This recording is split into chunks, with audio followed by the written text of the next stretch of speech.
मैं आरती की थाली लेती हूँ। भगवान के आगे तो किसी का कोई जादू, कोई महाजाल काम नहीं करता। इस पवित्र आरती से कहीं इन पर किया गया एक काला जादू टूट ना जाए। कुछ लोग कितने अपशगुनी होते हैं।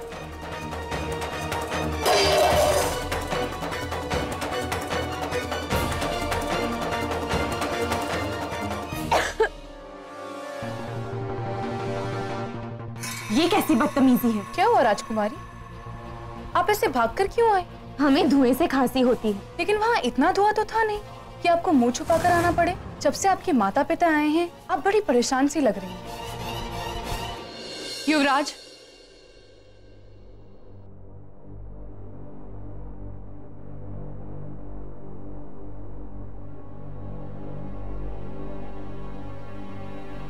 पूजा के दौरान आपने राजकुमारी का व्यवहार देखा ना, अब तो आपको मेरी बात पर यकीन हो गया होगा ना? और इस सब की वजह से मुझे राजकुमारी रूपलेखा के माता पिता से अकेले में बात करनी है, और इसकी आज्ञा आप ही मुझे दिलवा सकते हैं। मुझे सच के तह तक पहुंचना है। बस करो मनु।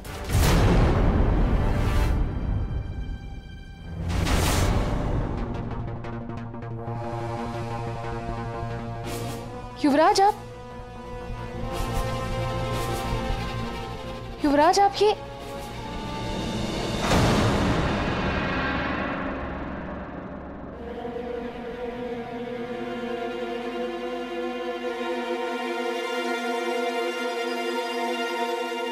इंसान अपने दिल की आवाज दबाने के लिए अक्सर ख्यालों का सहारा लेता है, और तुम भी कुछ ऐसा ही कर रही हो मनु। हम जानते हैं कि तुम हमारी शादी से खुश नहीं हो, इसलिए राजकुमारी पर आरोप लगा रही हो। तुम्हारे दिल का सच क्या है वो हम नहीं जानते, लेकिन इसका मतलब ये नहीं कि तुम किसी पर बेवजह इल्जाम लगाओगी।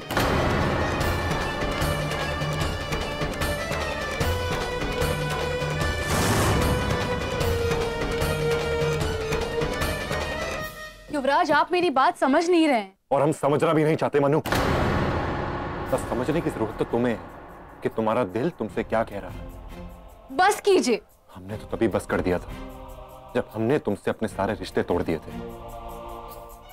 तुम्हारे पास आखिरी बार आए थे ये सोचकर कि तुम हमारे आंसू देखकर शायद पिघल जाओ, लेकिन नहीं, तुम नहीं पिघली, क्योंकि तुम्हारे पास दिल है ही नहीं, पत्थर है पत्थर।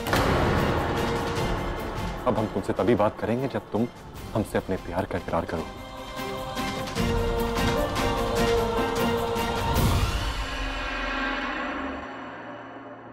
आप ऐसे कैसे कर सकते हैं युवराज?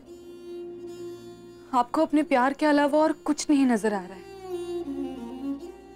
आप वो नहीं देख पा रहे हैं जो मेरी आंखें देख रही हैं। लेकिन नहीं, मैं इस राजमहल की प्रतिष्ठा और आपकी जान को खतरे में नहीं डाल सकती। मुझे ये गुत्थी सुलझानी ही होगी।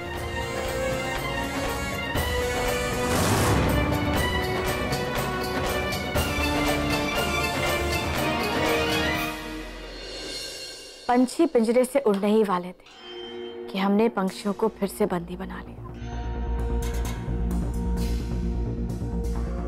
राजकुमारी रूपलेखा के माता पिता को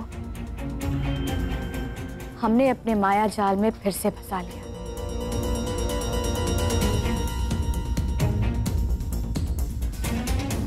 अब तुम्हें परेशान होने की कोई जरूरत नहीं। देव रक्षिका को कुछ पता नहीं चलेगा।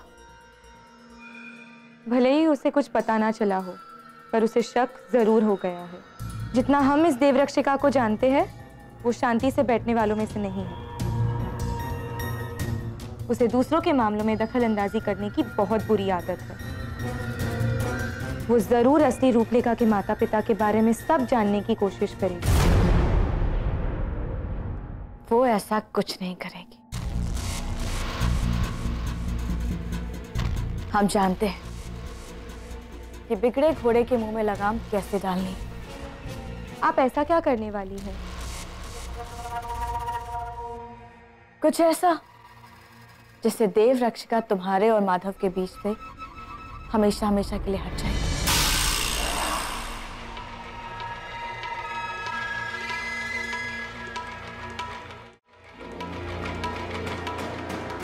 और इस तरह देव रक्षिका मनस्विनी तुम्हारे रास्ते में कभी नहीं आएंगी और उसकी गैरहाजिरी में तुम्हें मौके का फायदा उठाकर युवराज माधव से सगाई करनी होगी। जैसा आपने सोचा अगर वैसा हुआ तो बात ही क्या। लेकिन फिर भी मेरे मन में 2 प्रश्न आ रहे हैं। पहला ये कि अगर देवरक्षिका महल में नहीं होंगी तो लोग उसके बारे में पूछेंगे और फिर उसकी तलाश शुरू कर देंगे। ऐसे में हम क्या करेंगे? शतरंज के खेल में अच्छा खिलाड़ी वही होता है माया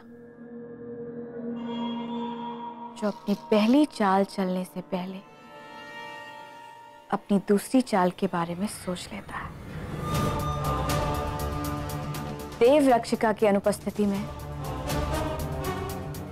उसे कोई नहीं ढूंढेगा और ना ही कोई उसके बारे में पूछेगा। पर ऐसा कैसे होगा?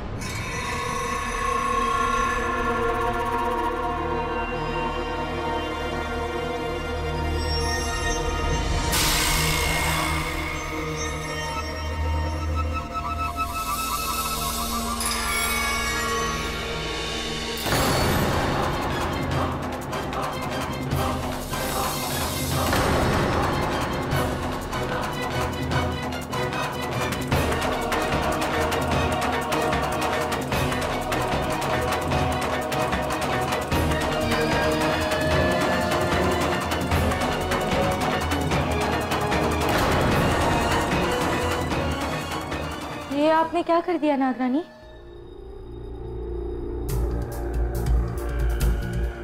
देवरक्षिका के सामने आपने आपके सारे पत्ते कैसे खोल दिए? अब इसे हमारे सारे राज पता चल गए हैं।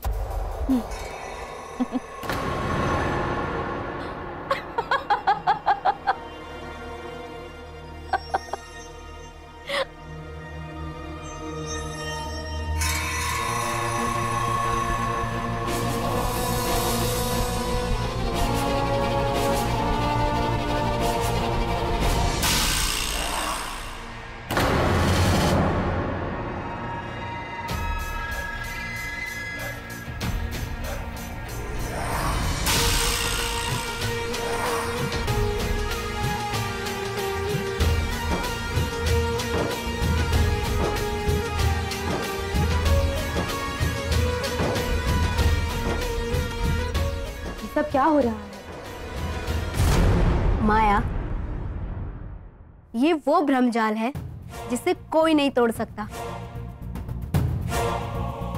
देव रक्षिका को ढूंढने कोई नहीं जाएगा क्योंकि देव रक्षिका महल में ना होते हुए भी महल में ही होगी। मैं उसका रूप लेकर सबके सामने रहूंगी। तुम्हें अपने पहले प्रश्न का उत्तर तो मिल गया। दूसरा प्रश्न क्या है तुम्हारा? आप मनस्विनी को महल से बाहर ले जाने के लिए मनाएंगी कैसे? कुछ सवालों के जवाब समय पर छोड़ देने चाहिए और इस सवाल का जवाब भी तुम्हें सही समय आने पर खुद ब खुद मिल जाएगा। लेकिन अभी भी एक समस्या है।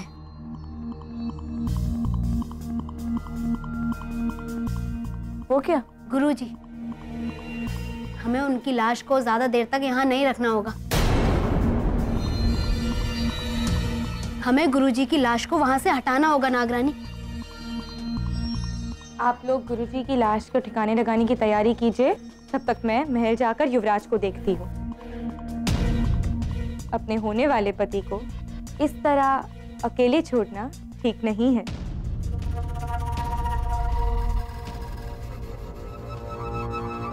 जय शेषनाग। जय शेषनाग।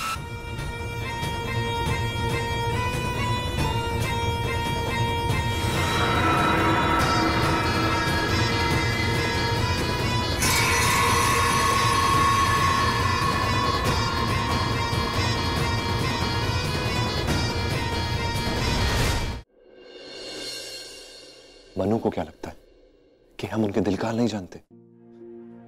वो ये नहीं जानती कि प्यार खुशबू की तरह होता है जिसे कोई छुपा नहीं सकता। लेकिन वो अपने आप को समझती क्या है? सीधा सीधा ये क्यों नहीं कह देती कि उसे राजकुमारी से जलन है? उन्हें नीचा दिखाने के लिए बात को कहां से कहां ले गई। हम जानते हैं कि जिस तरह हम उनसे बात करे बिना रह नहीं सकते, उसी तरह वो हमसे बात करे बिना रह नहीं सकती। तड़प रही होगी वो, लेकिन इस बार हम उनसे बात नहीं करेंगे, कुछ भी हो जाए।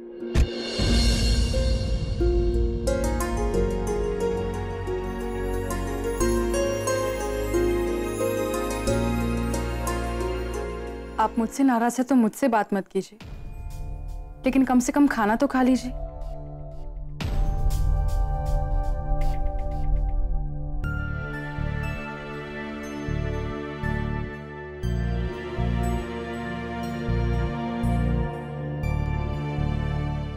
हमें भूख नहीं है।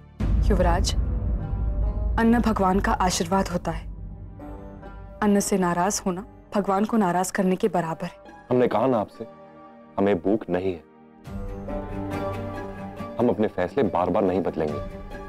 आप ये खाना वापस ले जाइए। ठीक है, मैं ये खाना यहीं रख रही हूँ, जब आपका दिल करे तब आप खा लीजिए।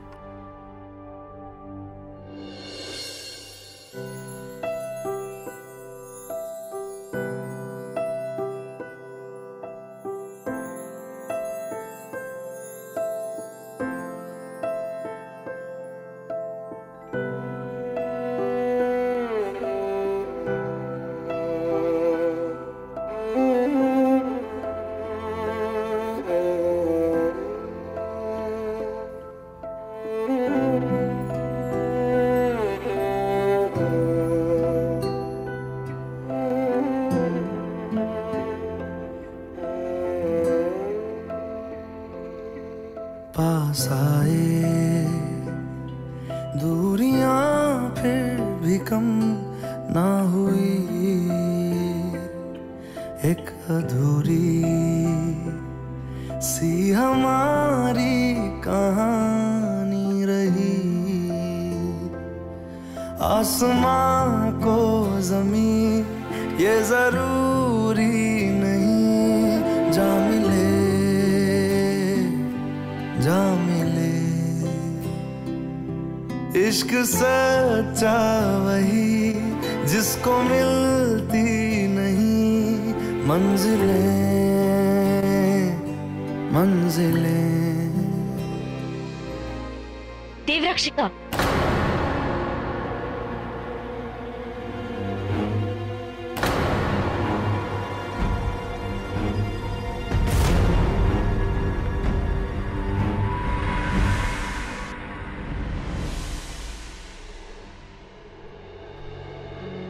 आप एक देवरक्षिका है। एक देवरक्षिका की अपनी गरिमा होती है। ऐसे सेविकाओं वाला काम आपको शोभा नहीं देता।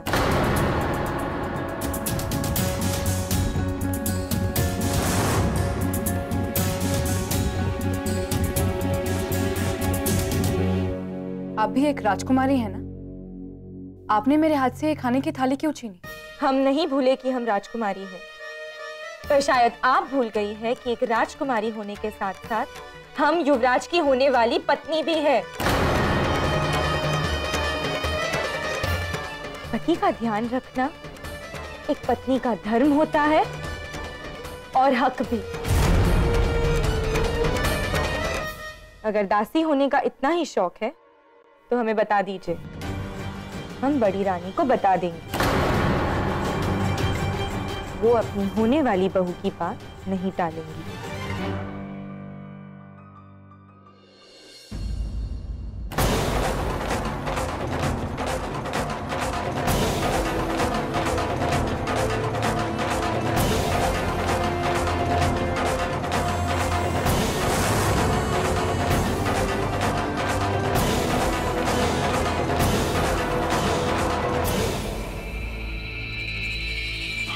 रूपलेखा जी, ये ना ही हमारी दासी है और ना ही कोई देवरक्षिका। ये हमारे लिए सिर्फ हमारी दोस्त है, हमारी दोस्त मनु।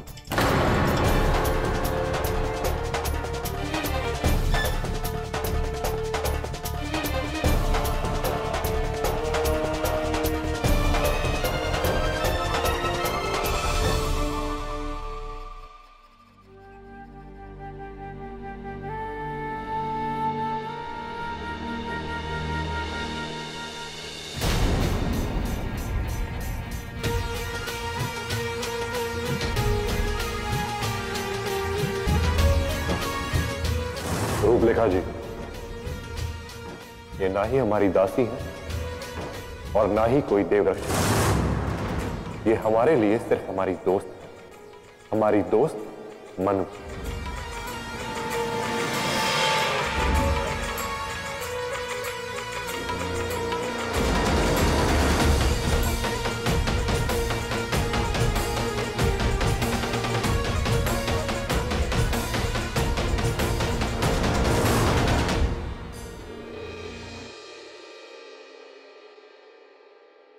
हमने राजकुमारी के सामने तो कह दिया कि तुम सिर्फ हमारी दोस्त हो, लेकिन सच्चाई क्या है वो हम दोनों जानते हैं मनु।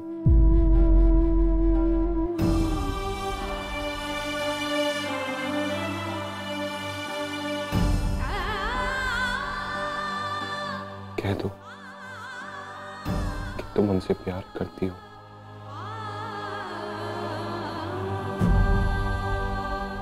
मुझे जाने दीजिए। मनु,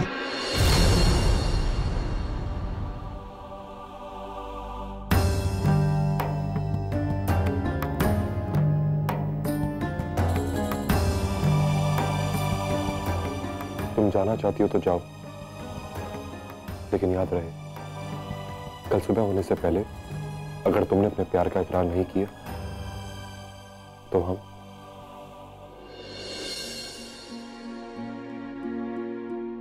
नहीं, इसके आगे और कुछ नहीं।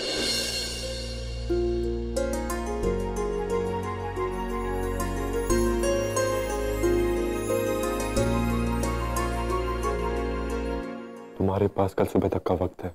युवराज, आप समझते क्यों नहीं है? यहाँ पल पल आपकी जान को खतरा है और आप है कि और तुम ये क्यों नहीं समझ रही कि हमें अपनी जान की नहीं अपने दिल की परवाह है। पर मुझे परवाह आपके जान की है।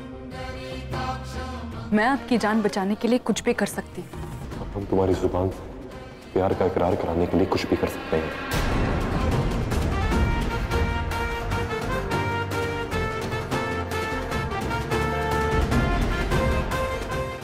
कल सुबह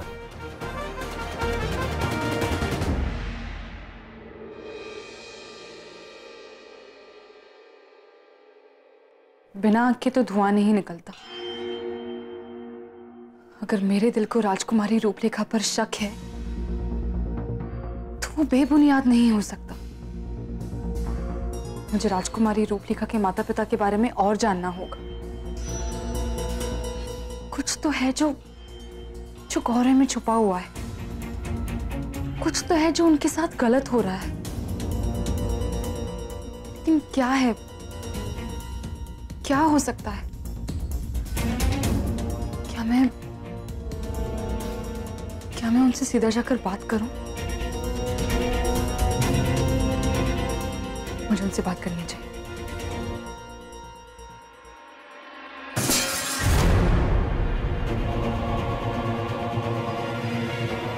कैसी आवाज थी?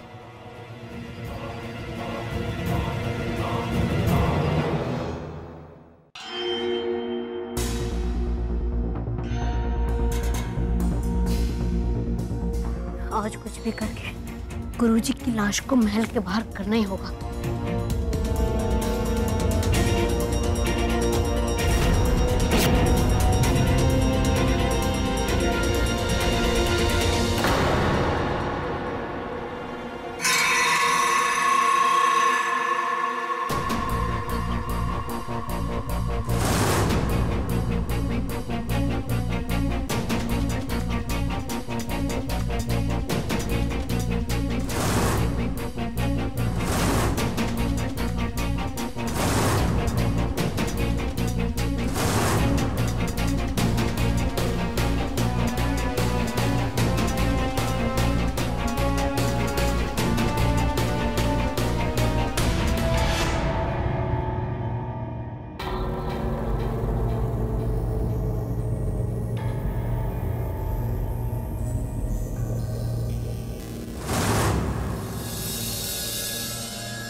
तो कोई भी नहीं है।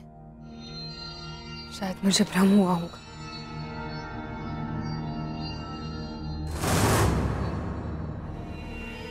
क्यों पूरी?